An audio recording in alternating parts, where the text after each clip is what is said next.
साथियों नमस्कार। आज भारत जोड़ो यात्रा का 48वां दिन है। इन 48 दिनों में 7 दिन विश्राम का दिन थे। 41 दिन भारत जोड़ो यात्रा सड़क पर उतरा था। इन 41 दिनों में करीब 1270 किलोमीटर पूरा हो चुका है, यानी कि कुल मिलाकर 1/3 अब तक पूरा हो चुका है। परसों 50वां दिन है। भारत जोड़ो यात्रा फिर से शुरू होगी तेलंगाना के महबूब नगर जिले से। पिछले 48 दिनों में 4 राज्यों से गुजरा है भारत जोड़ो यात्रा। तमिलनाडु, केरला, कर्नाटका और आंध्र प्रदेश। और परसों हम तेलंगाना में आए, पर तेलंगाना में यात्रा पूरी तरीके से परसों शुरू होगी। इन 4 राज्यों में 18 जिले से गुजरा है। तमिलनाडु में 2 जिले, केरला में 7 जिले, कर्नाटक में 7 जिले और आंध्र प्रदेश में 7 जिले। तो कुल मिलाकर 18 जिले कवर हो चुके हैं। और तेलंगाना में अगले 11 दिनों में, परसों से 11 दिनों में 8 जिले और कवर होंगे। तेलंगाना के बाद हम नांदेड़ आएंगे महाराष्ट्र में, और महाराष्ट्र में करीब 16 दिन भारत जोड़ो यात्रा पूरा होगा। उसके बाद मध्य प्रदेश और उत्तर प्रदेश, उसकी घोषणा हम करते रहेंगे। रोज औसत के तौर से भारत जोड़ो यात्रा 21 किलोमीटर कवर कर रहा है, पैदल 21 किलोमीटर। सुबह औसत की तौर से कुछ दिन ऐसे हैं ज़्यादा है सुबह, कुछ दिन, मैं सिर्फ जो आंकड़े दे रहा हूँ ये औसत के तौर से आंकड़े हैं। सुबह करीब 12-13 किलोमीटर औसत चलते हैं और शाम को करीब 8-9 किलोमीटर चलते हैं। कुल मिलाकर इन 48 दिनों में करीब 50 संस्थाएं राहुल गांधी जी से मिले हैं दोपहर को। ये अलग अलग संस्थाएं हैं, युवा संस्थाएं हैं, महिला संस्थाएं हैं, ट्रेड यूनियन के संस्थाएं हैं, सामाजिक कार्यकर्ताओं की संस्थाएं हैं, सिविल सोसाइटी संस्था, नागरिक संस्थाएं हैं। और करीब 50 ऐसे संस्थाएं राहुल जी से मिले हैं और अलग अलग मुद्दों पर बात हुई है। खास तौर से किसान से संबंधित मुद्दे, हर जगह यही मुद्दा उठाया गया है, किसान कितना पीड़ित है। दूसरा मुद्दा जो हर जगह हमें देखने को मिल रहा है, बातचीत करने का मौका मिल रहा है और दस्तावेज पेश किए जा रहे हैं, वो बेरोजगारी के ऊपर, और ख़ास तौर से छोटे और लघु उद्योग जो बंद पड़े हुए हैं तमिलनाडु में, केरला में, कर्नाटका में, आंध्रा में, उनके बारे में रिप्रेजेंटेशन दिए गए हैं राहुल जी को। और तीसरा मुद्दा महंगाई का है, और ख़ास तौर से जीएसटी की वजह से जो आवश्यक सामग्री है जो रोज़ाना इस्तेमाल होता है, उनके जो दाम बढ़े हैं जीएसटी की वजह से, उनके संदर्भ में कई चिंताएं जताई गई हैं। तो 50 संस्थाएं कुल मिलाकर राहुल जी से मिले हैं इन 48 दिनों में। करीब 50 ऐसी संस्थाएं हैं जो राहुल जी के साथ चले हैं। उन्होंने कोई दस्तावेज नहीं पेश किया, पर चले हैं। जो मैंने पहले कैटेगरी कहा था, उसका जिक्र किया था, वो ऐसी संस्थाएं हैं जो आधे घंटे पौने घंटे के लिए रोज दोपहर को राहुल जी से मिलते हैं। पर इसके अलावा ऐसे भी संस्थाएं हैं जो उनके साथ चलते हैं, जो वॉक द टॉक होता है। और 50 ऐसे संस्थाएं हैं पिछले 48 दिनों में जिन्होंने राहुल जी के साथ कुछ समय बिताया, 10 मिनट, कुछ लोग 15 मिनट, कुछ लोग 20 मिनट, और जो उनके मन में था उन्होंने राहुल जी को अवगत कराया।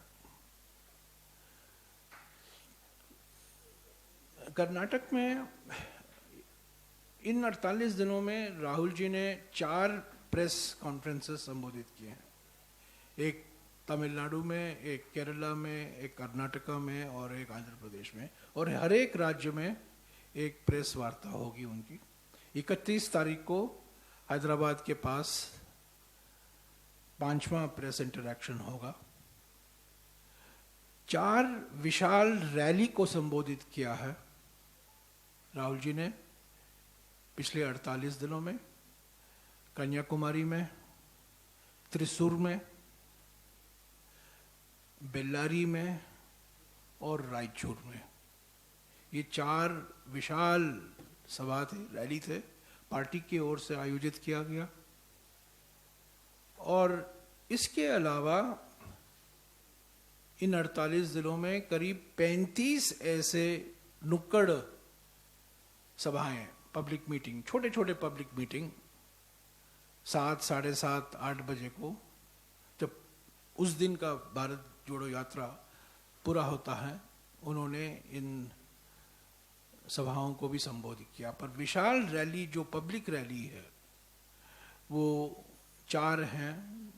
शुरुआत तो 7 सितंबर को हुई थी कन्याकुमारी से, उसके बाद त्रिशूर में, केरला में, और कर्नाटका में 2, एक बेल्लारी में, और चौथा वाला, और मैं समझता हूँ सबसे सफल रैली, सबसे विशाल रैली जो हुआ है वो रायचूर में हुआ था। तो 1/3 भारत जोड़ो यात्रा पूरा हो चुका है, और जिस रफ्तार से हम जा रहे हैं, मैं उम्मीद करता हूं कि फरवरी के 20 तारीख तक हम कश्मीर पहुंचेंगे। हो सकता है कि उसके पहले भी पहुंच पाए, पर जिस रफ्तार से हम जा रहे हैं, तो 20 और 25 के बीच में हम ये कह सकते हैं कि भारत जोड़ो यात्रा पूरा हुआ। लोगों की उत्साह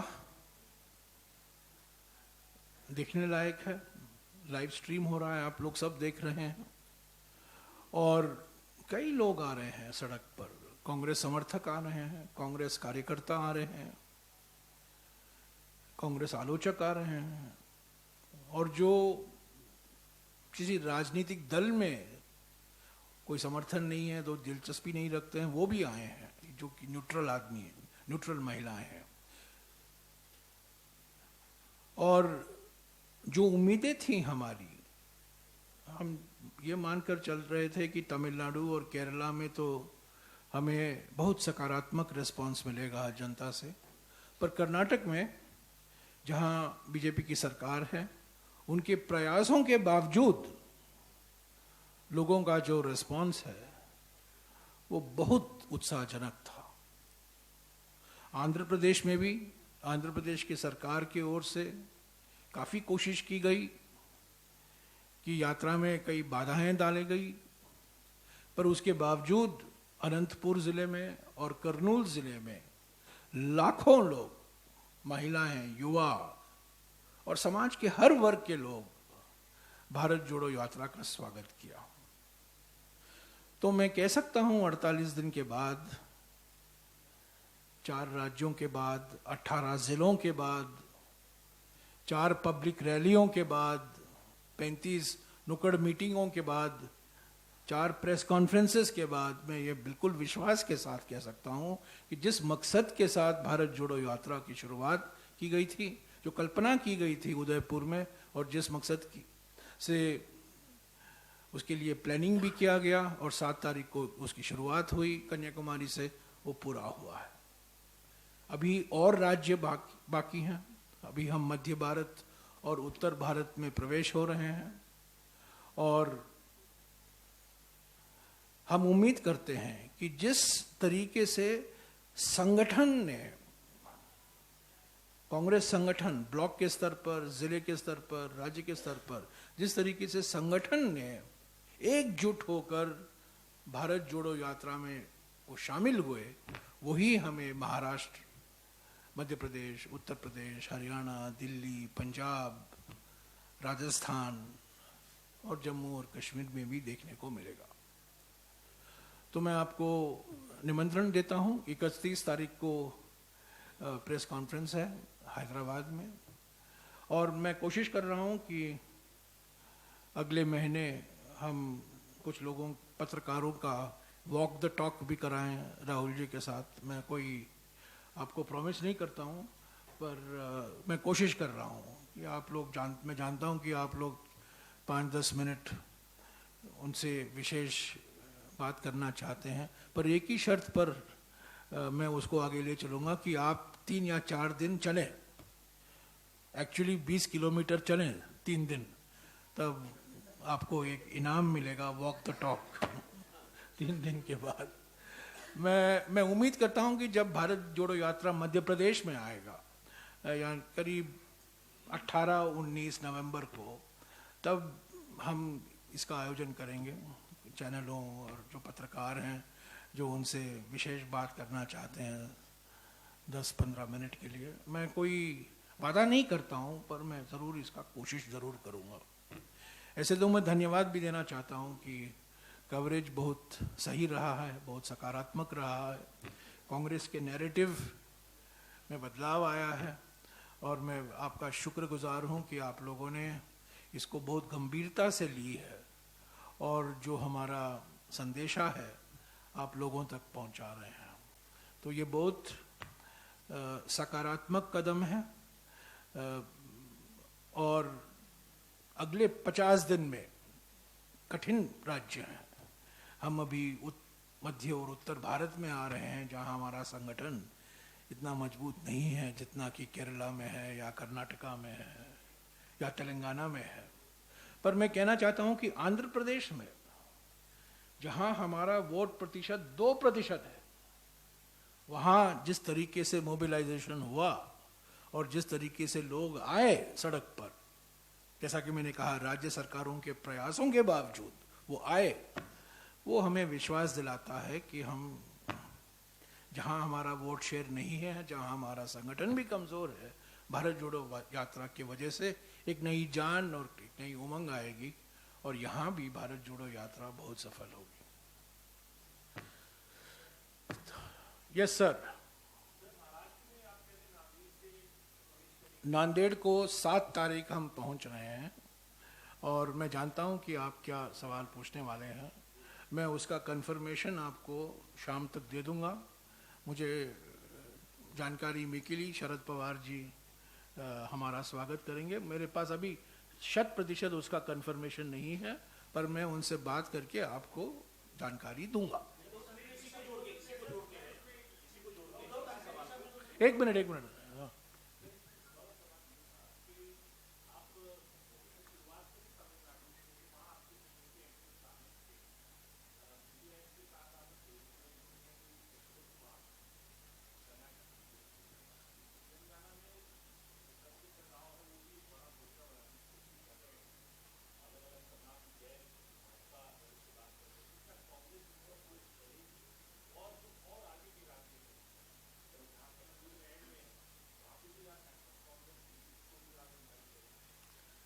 तमिलनाडु में हम डीएमके के गठबंधन के एक महत्वपूर्ण अंग है। केरला में हम सीपीएम के साथ मुकाबले में हैं। कर्नाटक में हम जेडीएस और बीजेपी के साथ मुकाबले में हैं। आंध्र प्रदेश में हम 2 क्षेत्रीय पार्टियों के खिलाफ लड़ रहे हैं, वाईएसआरसीपी और तेलुगु देशम। तेलंगाना में हम टीआरएस और बीजेपी के खिलाफ हैं, लड़ रहे हैं। हम उम्मीद करते हैं और मुझे विश्वास है कि जब हम महाराष्ट्र में प्रवेश होंगे तो एमवीए के जो पार्टियां हैं वो हमारा स्वागत करेंगी और वो भारत जोड़ो यात्रा में भाग लेंगी। पर उसका डिटेल जो है मैं आपको आज शाम तक बता दूंगा। एक सॉरी, एमवीए के जो हमारे घटक दल हैं, हमने पहले से कहा है किसी भी राजनीतिक दल का स्वागत है जो भारत जोड़ो यात्रा के मकसदों का समर्थन करता है। एनसीपी के साथ हमारा गठबंधन है, शिवसेना के साथ हमारा गठबंधन था, हमारी मिलीजुली सरकार महाराष्ट्र में थी। तो वास्तविक है कि उद्धव ठाकरे जी और शरद पवार जी भी भारत जोड़ो यात्रा में भाग लेंगे, पर मैं उसका एग्जैक्ट डिटेल कब कहाँ नहीं पता, आज नहीं बता पाऊंगा। मैं आपको 1-2 दिन में जानकारी पूरा दे दूंगा। पर जेडीएस को, हम जेडीएस के साथ हमारा कोई समझौता नहीं है कर्नाटका में, टीआरएस के साथ कोई समझौता नहीं है तेलंगाना में, और सीपीएम के साथ तो केरला में सवाल ही नहीं उठता।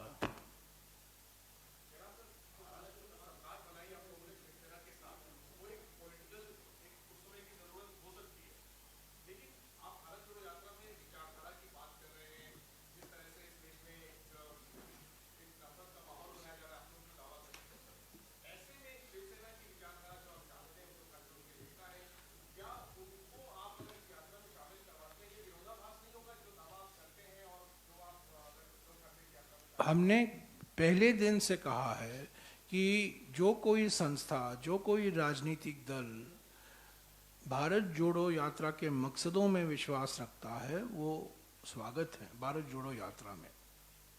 मैंने किसी दल का नाम नहीं लिया था, मैंने किसी व्यक्ति का नाम नहीं लिया था, मैंने किसी संस्था का नाम नहीं लिया था।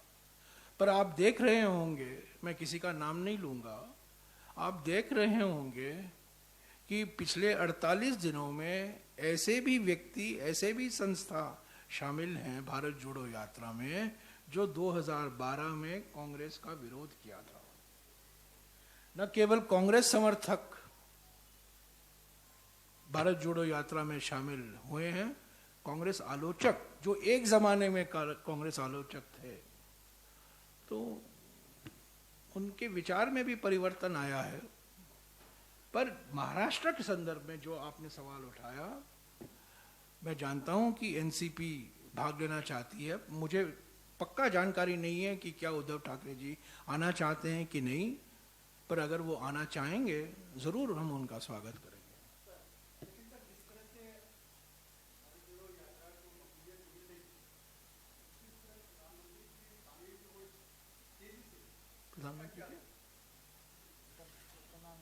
प्रधानमंत्री क्या हाँ? मैं भारत जोड़ो यात्रा की बात कर रहा हूं यार, आप प्रधानमंत्री की ओर क्यों ले जा रहे हो? हम अपना काम करेंगे, प्रधानमंत्री अपना काम करेंगे। हमारा काम है, मैंने पहले दिन से कहा है, आर्थिक विषमताएं बढ़ रही हैं, सामाजिक ध्रुवीकरण को बढ़ावा दिया जा रहा है और राजनीतिक तानाशाही एक वास्तविकता है हमारे देश में। और ये 3 मुद्दे हैं जिनके खिलाफ भारत जोड़ो यात्रा अपनी आवाज उठा रही है।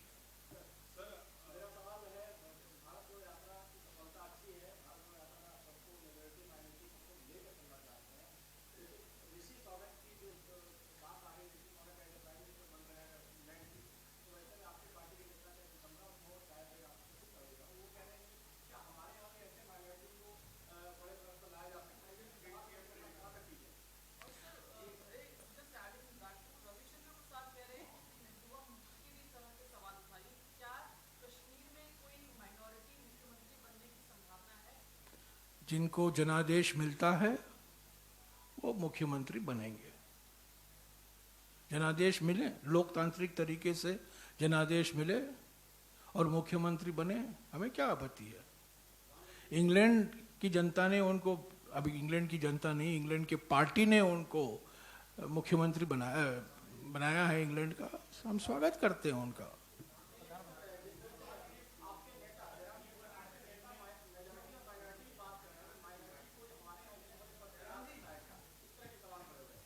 माने हमें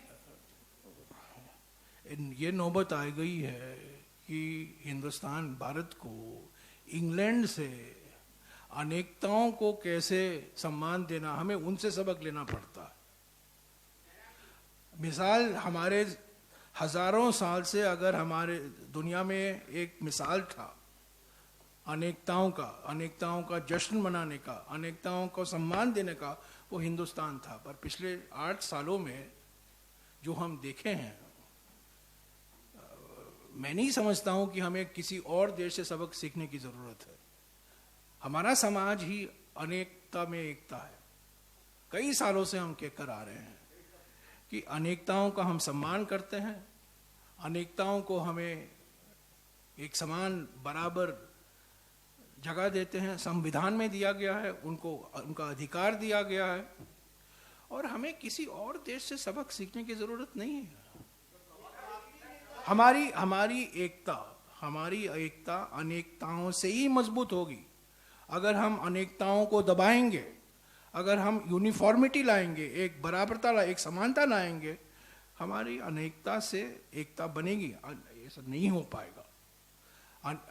यूनिटी इन डाइवर्सिटी 100 साल से हम कह रहे हैं, एकता में अनेकता, मैं उससे एक कदम आगे बढ़ रहा हूं। अनेकता से ही एकता, तो हमें अनेकताओं का सम्मान करना। और भारत जोड़ो यात्रा का मकसद यही है। भाषा, धर्म, जाति, अलग अलग तरह के अनेकताएं हैं हमारे देश में, और हमें देखने को मिल रहा है। मैं आपको एक मिसाल देता हूं। कर्नाटका में कुछ दिन पहले हम ऐसे लोगों से मिले जो ऐसे भाषा बोलते हैं जिसका स्क्रिप्ट नहीं है। ये लिंग्विस्टिक माइनॉरिटी है। हम लोग जब माइनॉरिटी बात करते हैं, हमेशा रिलीजियस माइनॉरिटी हमारे मन में आता है, पर कुछ हमारे देश में कई जगह हैं जहां लिंग्विस्टिक माइनॉरिटी हैं। मुश्किल से आपको 10,000, 15,000, 20,000 लोग ये भाषा बोलते हैं। वो भी हमारे देश के नागरिक हैं, उनको भी संवैधानिक अधिकार दिया गया है, और उनको भी हमें सुरक्षित रखने की जरूरत है।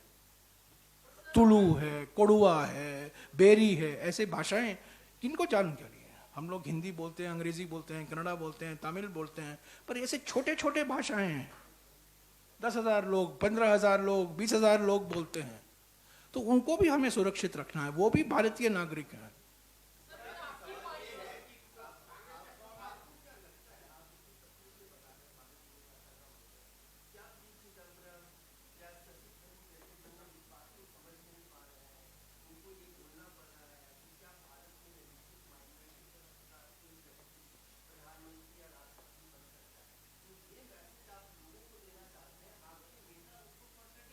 हमारे देश में जाकिर हुसैन साहब पहले राष्ट्रपति बने 1967 में। हमारे देश में फखरुद्दीन अली अहमद राष्ट्रपति बने। हमारे देश में अब्दुल कलाम राष्ट्रपति बने। हमारे देश में मैं अगर आपको मिसाल देते जाऊं, राजस्थान में बरकतुल्ला खान मुख्यमंत्री बने। हमारे देश में AR अंतुले साहब मुख्यमंत्री बने। उनसे पूछे ना, उनसे पूछिए। मैं भारत जोड़ो यात्रा की बात कर रहा हूं। मैं और किसी व्यक्ति के बारे में जो कहा है उनकी टिप्पणी नहीं करूंगा, और मैंने देखा भी नहीं है उन्होंने क्या कहा है। तो उनसे पूछिए। मैं भारत जोड़ो यात्रा पर मैं बोलूंगा, और किसी और के वक्तव्य पर मैं नहीं बोलूंगा। कांग्रेस एक लोकतांत्रिक पार्टी है। भारत जोड़ो यात्रा लोकतंत्र की शहनाई बजा रही है। भारतीय जनता पार्टी एक तंत्र का तोप चला रहा है।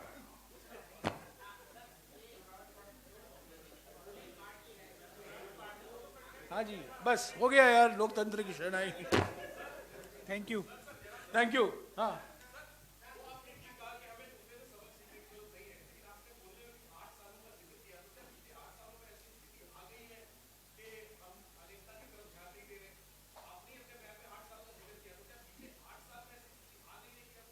नहीं, पहले मैं 8 सालों का विशेष जिक्र किया क्योंकि अटल बिहारी वाजपेयी के समय में अब्दुल कलाम राष्ट्रपति बने। अब वाजपेयी जी की सोच और नरेंद्र मोदी की सोच के बीच में जमीन आसमान का फर्क है, क्योंकि अटल बिहारी वाजपेयी नेहरू के जमाने के एक प्रोडक्ट है।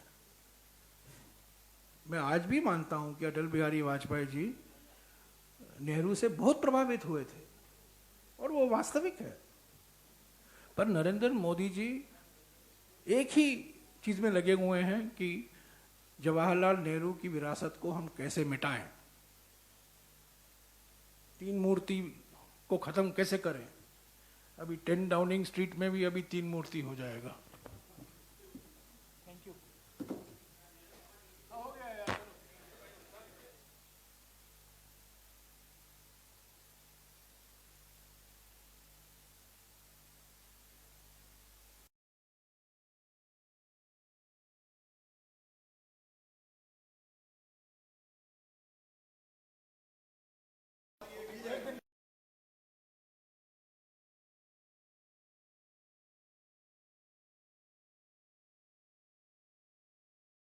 मधुसूदन मिस्त्री जी, मल्लिकार्जुन खड़गे